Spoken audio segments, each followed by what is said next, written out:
In a small town, nestled between rolling hills, there was a place that the locals whispered about with a mixture of fear and reverence. It was an old cemetery, forgotten by time, overgrown with ivy and shadowed by towering oaks. But this was no ordinary cemetery. Those who dared to enter spoke of strange occurrences, of seeing things that should not exist, and of hearing voices from beyond the grave. They called it the veil, the thin boundary between the world of the living and the realm of the dead. Isabella had always been drawn to the unknown. When she heard the rumors, she knew she had to study it for herself. Armed with her camera and a notebook, she set out one chilly autumn evening, determined to explore the mysteries hidden within the cemetery's ancient walls. As Isabella approached the cemetery, she felt a strange sensation, as if the air itself had grown denser, more tangible. The iron gate, rusted and hanging loosely on its hinges, creaked open at her touch. She stepped inside, and immediately the world around her seemed to shift. The wind, which had been gently rustling the leaves, fell silent. The temperature dropped, and an unnatural stillness settled over the cemetery. The headstones, worn and weathered, were barely legible, their inscriptions eroded by time. Some were tilted at odd angles, half buried in the earth, while others were completely obscured by thick ivy. Isabella walked slowly, her breath visible in the cold air, her footsteps muffled by the soft moss that carpeted the ground. As she ventured deeper into the cemetery, she noticed a peculiar mist rising from the ground, swirling around her feet. It seemed to move with purpose, guiding her toward the heart of the graveyard. There, she found a mausoleum, its stone doors slightly ajar, revealing a darkness that seemed to pulse with a life of its own. With a mixture of curiosity and trepidation, Isabella stepped inside. The air inside the mausoleum was even colder, and she could feel a presence, something watching her from the shadows. She raised her camera, snapping pictures as she explored the interior.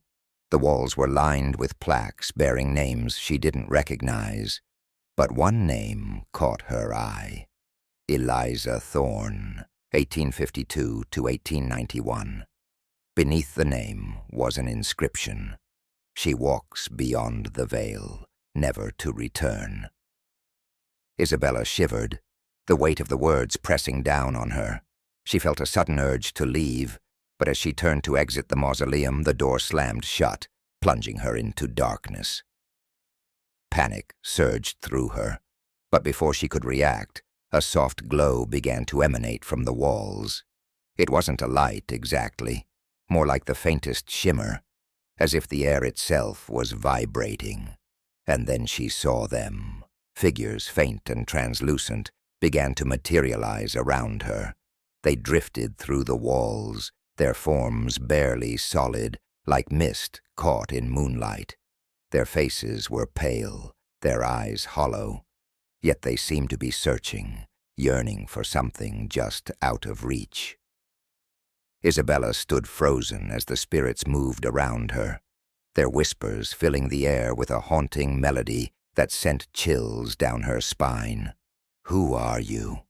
Isabella whispered, her voice trembling. The spirits turned toward her, their eyes locking onto hers. A woman stepped forward, her form more defined than the others. It was Eliza Thorne, the name from the plaque. She reached out a hand, her fingers almost brushing Isabella's cheek. "Help us." Eliza's voice was a mere echo, but it was filled with sorrow. "We are trapped beyond the veil, caught between worlds. You must find the key. Release us." Before Isabella could respond, the spirits began to fade, their forms dissolving into the mist. The glow vanished, and she was left alone in the mausoleum, the cold darkness pressing in from all sides. The door creaked open, and she stumbled out, gasping for air, her mind reeling from what she had just experienced. She knew she couldn't leave the veil just yet. The spirits needed her, and she was determined to uncover the truth, to find the key that would release them from their torment. But as she looked back at the cemetery, now shrouded in mist and shadows, she realized that she had crossed a line, one that could never be uncrossed. The world beyond the veil had touched her, and she would never be the same.